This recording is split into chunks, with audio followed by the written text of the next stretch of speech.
there is a noise, and it's when you turn the car. That's coming from here. You can see this is loose a little bit.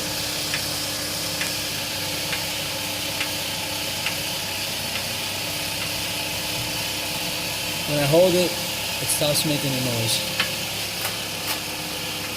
I thought it was the sway bar, but it was actually a tie rod. So I will change that right now.